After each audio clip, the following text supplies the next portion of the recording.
principios de la verdad son 7. El que comprende esto perfectamente posee la clave mágica ante la cual todas las puertas del templo se abrirán de par en par. Los 7 principios sobre los que se basa toda la filosofía hermética son los siguientes. El principio del mentalismo. El todo es mente, el universo es mental. Esta, que es la primera ley, explica que todo el universo es una creación mental del todo, en cuya mente vivimos, nos movemos y tenemos nuestro ser. La comprensión de este principio hermético del mentalismo habilita al individuo a realizar y conocer la ley que rige el universo mental, explicándola a su bienestar y desarrollo. Este principio explica la verdadera naturaleza de la energía, de la fuerza y de la materia, y el porqué de todas estas están subordinadas al dominio de la mente. Lo que pensamos determina nuestra realidad. Somos exactamente lo que pensamos. El principio de correspondencia es la ley número 2. Como es arriba, es abajo. Como es adentro, es afuera. Todo lo micro es fiel reflejo de lo macro, lo que encierra la verdad de lo que hay siempre en cierta correspondencia entre las leyes y los fenómenos de los varios estados del ser y de la vida. Hay muchos planos que no conocemos, pero cuando aplicamos esa ley de correspondencia sobre ellos, no es mucho de lo que de otra manera no sería incomprensible se hace claro a nuestro entendimiento. Este principio nos enseña que todo el universo está regido por los mismos principios. La tercera ley se le conoce como la ley de la vibración. Nada está inmóvil, todo se mueve, todo vibra. Este principio encierra la verdad de que todo está en movimiento y que nada permanece inmóvil. Explica las diferencias entre las diversas manifestaciones de la materia, de la mente y aún del mismo espíritu, las cuales son el resultado de los varios estados vibratorios, desde el todo, que es puro espíritu, hasta la más grosera forma de la materia. Todo está en vibración. Cuanto más alta está, más elevada es su posición en la escala. La vibración del espíritu es de una intensidad infinita, que prácticamente puede considerarse como si estuviera en reposo. De igual manera que una rueda que gira rápidamente parece que está sin movimiento. Y en el otro extremo de la escala hay formas de materia densísima, cuya vibración es tan débil que parece también estar en reposo. Entre ambos polos hay millones de grados de intensidad vibratoria. El principio número 4 es el principio de la polaridad. Todo es doble, pero diferentes en grado. Los extremos se tocan. Todas las verdades son medias verdades.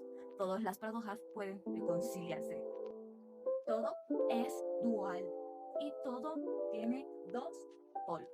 Este principio explica que en cada cosa se encuentran dos polos, dos aspectos, y que los opuestos son en realidad los dos extremos de la misma cosa. Frío y calor son una misma cosa, temperatura, con una diferencia de diversos grados entre ambas. El bien y el mal no son sino los polos de una misma y sola cosa. Y el hermetista comprende y conoce perfectamente el arte de transmutar el mal en el bien, aplicando inteligentemente el principio de la polaridad. En la posición número 5 tenemos el principio del ritmo. Todo fluye y refluye, todo tiene sus periodos de avance y retroceso, todo asciende y desciende, todo se mueve como un péndulo. La medida de su movimiento hacia la derecha es la misma que la de su movimiento a la izquierda. El ritmo es la compensación. Se entiende que todo se manifiesta en un determinado movimiento de ida y vuelta, un flujo y reflujo, una oscilación de péndulo entre los dos polos que existen. De acuerdo con el principio de la polaridad, siempre que haya una acción, una reacción, un avance, un retroceso, una ascensión y un descenso. Y esta ley rige para todo: soles, mundos, animales, mente, energía, materia. Se manifiesta en la creación como en la destrucción de los mundos, en el progreso como en la decadencia y en las naciones, en la vida y finalmente en los estados mentales del hombre. 6. El principio de causa y efecto. Toda causa tiene su efecto, todo efecto tiene su causa. Todo sucede de acuerdo a la ley.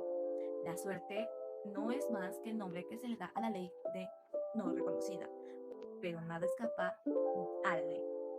Este principio encierra la verdad de que todo efecto tiene su causa y toda causa su efecto. Afirma que nada ocurre casualmente y que todo ocurre y conforma una ley. Todo es casualidad. Y el principio número 7, el principio de la generación. La generación existe por doquier. Todo tiene su principio masculino y femenino. La generación se manifiesta en todos los planos. La generación se manifiesta en todo y siempre están en acción los principios masculino y femenino. No solo en el plano físico, sino también en el mental y en el espiritual. En el mundo físico, este principio se manifiesta como sexo y en los planos superiores toma formas más elevadas. Pero el principio que subsiste, pero el principio que subsiste es siempre el mismo. Ninguna creación física, mental o espiritual es posible sin este principio. Este principio obra siempre en el sentido de generar, regenerar y crear. Cada ser contiene en sí mismo los dos elementos del principio de la generación.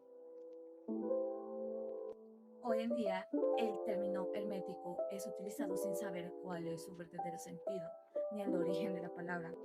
El mismo está asociado a un hombre que, según se cree, vivió en Egipto contemporáneo, a Abraham, y era proclamado maestro de los maestros y reconocido bajo el nombre Hermes Trismegisto.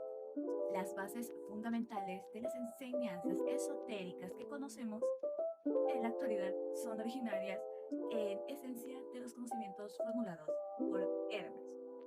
Los egipcios lo identificaron bajo el nombre de Thoth y lo convirtieron en uno de sus dioses. Años después, también los griegos hicieron de él un dios y lo llamaron Hermes, el dios de la sabiduría. Tanto los egipcios como los griegos reverenciaron su memoria reconociéndolo como el inspirado de los dioses y añadiéndola a su antiguo nombre Trismegisto, que significa 3 veces grande.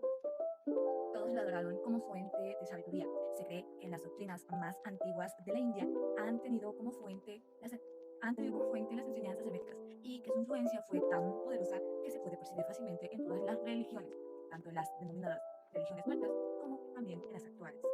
¿Cómo ves? Ahora ya quieres convertirte en una persona hermética, ¿sí? ¿No? Pues que comenta. Así que muchas gracias por brindarme tu hermoso tiempo. Que tengas un excelente día, noche, tarde, a la hora que sea que lo estés